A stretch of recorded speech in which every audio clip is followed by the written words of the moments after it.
Ile ingine wametupea tuwausie. Ni mbasa tukule.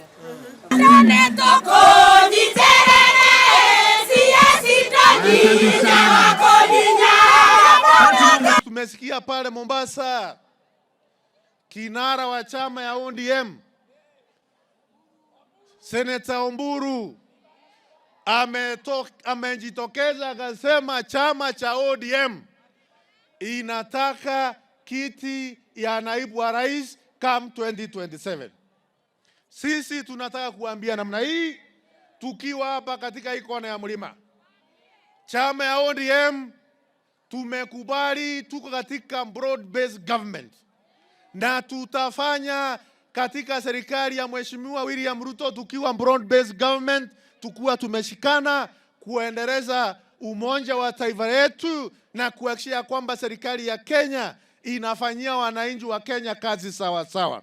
Lakini Mheshimiwa Profesa Kithure Kindiki, huyo ndiye naibu wa rais wa Jamhuri ya Kenya kwa sasa. Huyo ndiye atakuwa naibu wa rais wa Kenya 2027 kuelekea 2032. Kama ODM inataka kiti ya naibu wa rais, tuko tayari kuwapatia kiti ya naibu wa rais come 2032 wakati Profesa Kithure Kindiki atakuwa rais wa Jamhuri ya Kenya.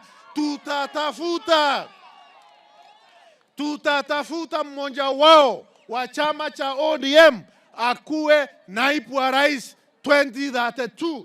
Lakini kwa sasa kiti ya naibu wa rais, it is not vacant. 2027 kiti ya naibu wa rais itakuwa na kijana wetu Profesa Kithure Kindiki.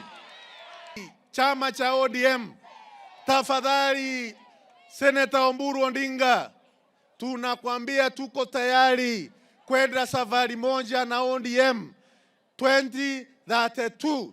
Tutawapatia hiyo kiti ya naibu wa rais. Wakati huo yule ambaye atakuwa na ania urais wa Jamhuri yetu ya Kenya ni Profesa Kithure Kindiki.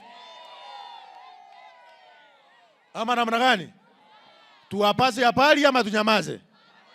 Tuwaambie ama tunyamaze?